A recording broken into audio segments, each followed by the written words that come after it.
Hello, COS faculty, Renee Domino here with the online version of our College Success Professional Development that was given in January.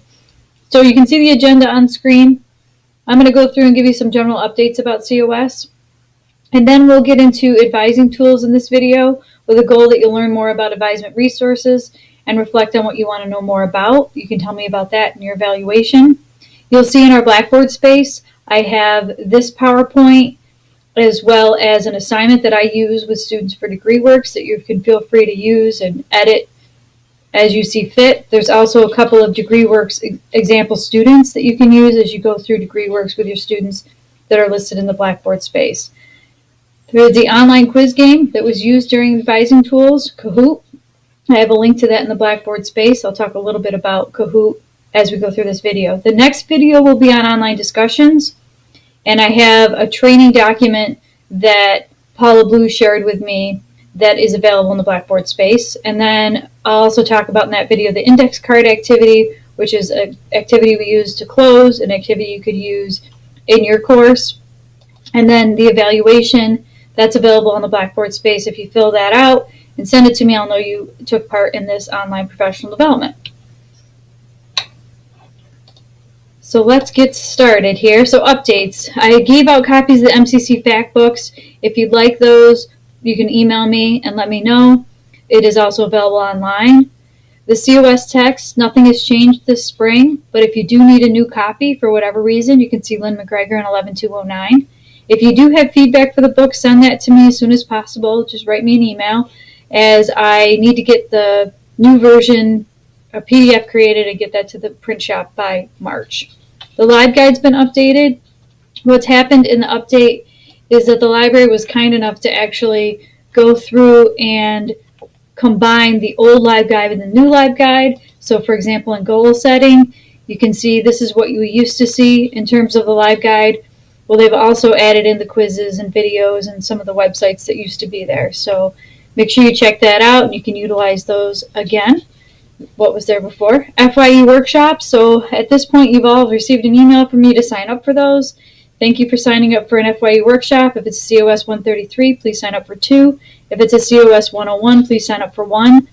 And the goal of this, again, is to get students to interact with their peers, peer navigators, peer leaders, depending on what campus you're on, and get that peer-to-peer connection and get some advice and some feedback and some thoughts from a peer, which can be really meaningful to a lot of students. So I encourage you to sign up for those.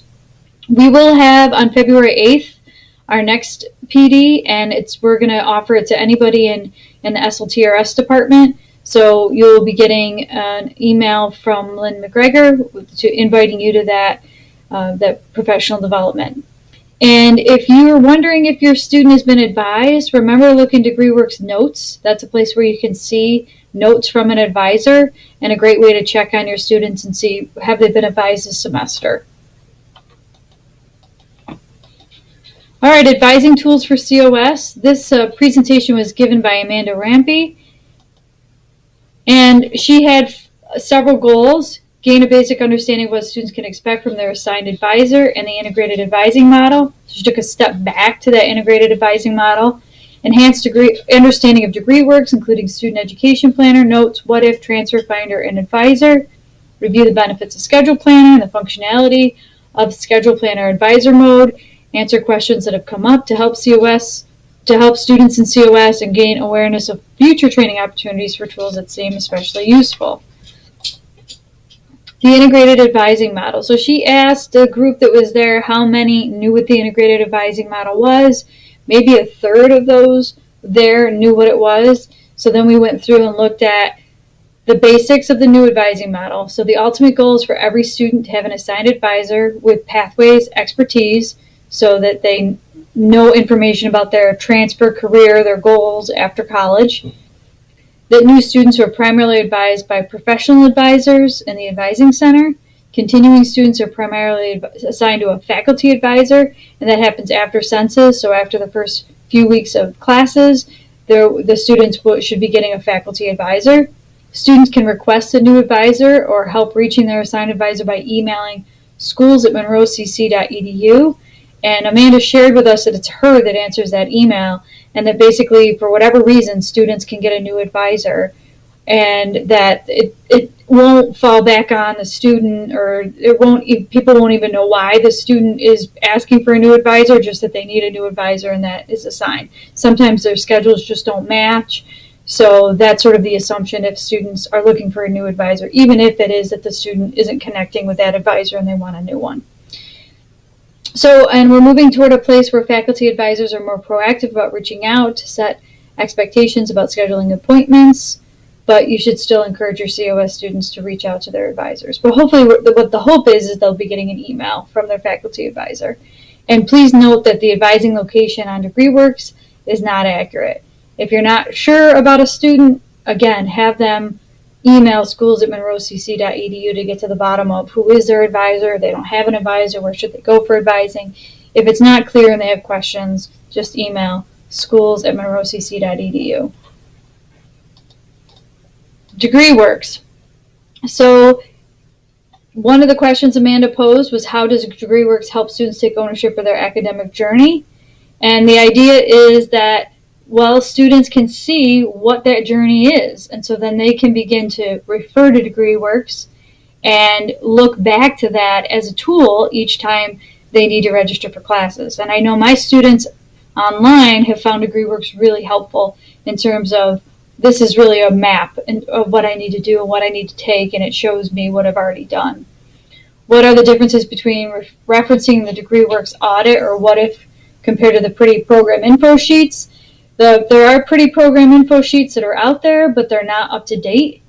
They do have some good information about career and transfer on them, but they are not up to date in terms of curriculum. DegreeWorks is up to date with a curriculum database. So when things are updated in curriculum, they're updated in DegreeWorks. And then there are some new tools in DegreeWorks. One is the notes that I mentioned, and that's a good place, again, to check in on students to see if they've been advised and what that advisement session was like, what that advisor suggested.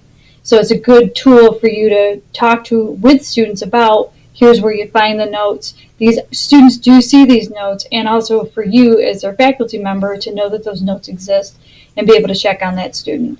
Transfer Finder is a really cool tool. Let me know if you want to have a professional development just on this, but Transfer Finder, basically with the schools within SUNY, it can help the student map their degree through transfer. So it's like a DegreeWorks sheet for them, not just for MCC, but for SUNY Brockport or SUNY Geneseo or whatever SUNY school they're thinking of transferring to.